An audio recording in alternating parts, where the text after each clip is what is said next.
السلام عليكم ورحمة الله تعالى وبركاته. نتمنى هذا الفيديو لقاكم نتوما في احسن الاحوال. اليوم غنحضر معكم واحد الخبز ديال القرعه الحمراء وبالدقيق ديال الذره للناس اللي سيلياك اللي ما تاكلش الجلوتين. بلا ما نطول معكم غنمروا مباشره لاعطاء المقادير وطريقه التحضير.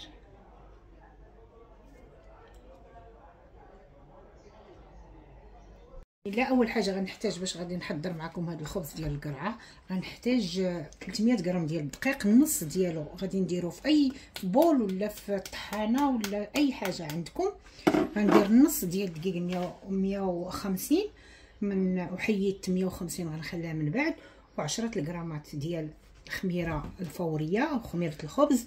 وغنشد تقريبا كاس ونص ديال الماء. غادي ندير كاس دافي هو الاول، وغادي نصبو وغادي نخلطو باش نخمر هاد الخميره. القوام ديال الخميره والدقيق غادي نخليها، غادي نديرها في واحد لابول وغادي نخليها، نزولها من هاد الترموميكس وغادي نخليها حتى تتخمر، وغادي نزيد نضيف الاضافات الاخرى. من بعد ما حطيت الخميره والدقيق والماء في البول، غطيته بالبلاستيك الغذائي وغادي نجيو نضيفو باقي المكونات. الخمير ديالي شوفوا كي تفاعلت الخميره، راه خمرت. شوفوا معايا، شوفوا القوام ديالها.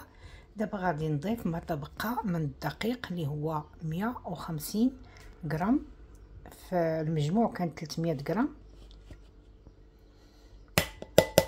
على فكره الدقيق راه تعدد الاستعمالات، يكون من نوعيه جيده. غادي نضيف 150 غرام ديال دقيق الذره، ماشي نوعيه المايزينا داك الاصفر اللي داير بحال الفينو. غادي نضيف معلقه صغيره ديال الملح، ما غندير لا عسل لا سكر لان حنا كنعرفوا دقيق الذره تيكون حلو. وغادي نضيف 10 الغرامات ديال الخميره اللي ذوبتها في الماء. في الاول خمرت 150 غرام ب 10 غرام، دابا ب 10 غرام الخميره الفوريه ديال المخابز.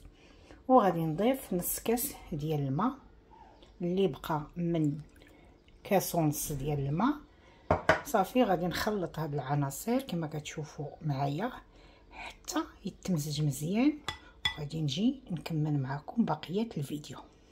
ملي خلطت العناصر كامله، شوفوا القوام ديال الخبز ديالي ديال القرعه كي ولا. دلكتو تقريبا شي 10 دقائق.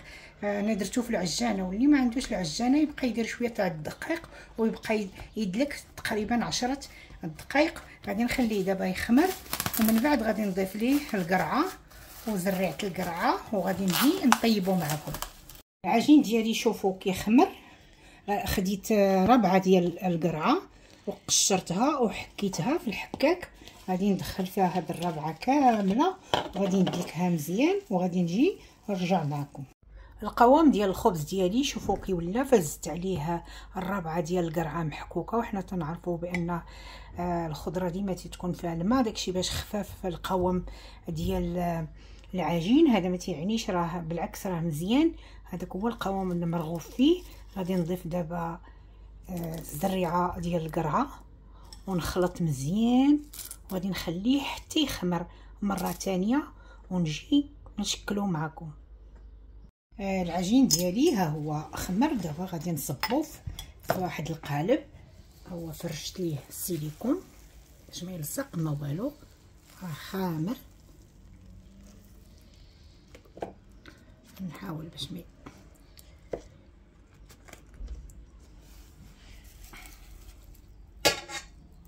غادي ننزل الكميه كامله.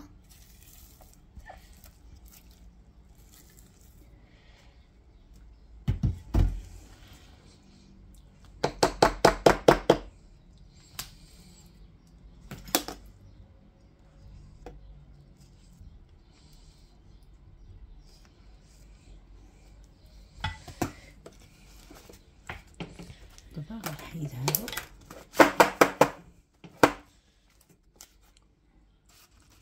صافي غادي ناخذ واحد الموس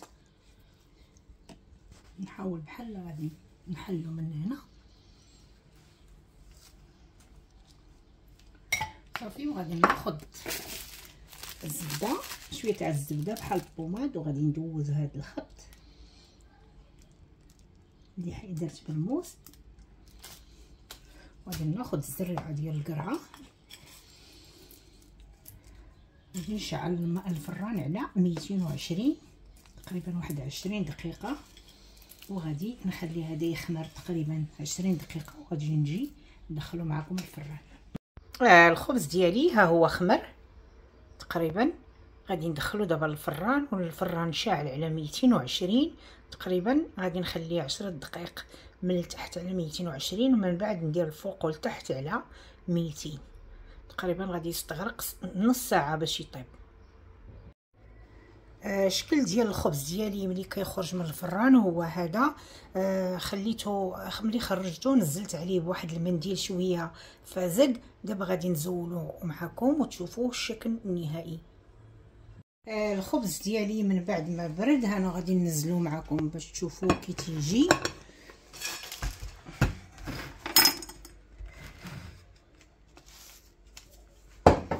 غادي نحيد السيليكون، تيحيد بسهوله. شوفوا معايا كي تيجي. دابا غادي نقطعو معاكم، وغادي نتوسطادي في التوستادوره، وغادي نقدمو لكم مع الجبن. راه تيجي رائع بزاف، والناس السيلياكا راه تقدر تاكلوه بانه بدون جلوتين. وتيبقى هذا هو الخبز ديال القرعه اللي حضرت معكم. حاولوا تجربوه وتردوا عليا الخبر، راه تيجي رائع بزاف. وبحال العاده ما تنسونيش بالتعليق، المحفزه والبارطاج مع الاهل والاحباب. والى اللقاء في فيديو قادم ان شاء الله.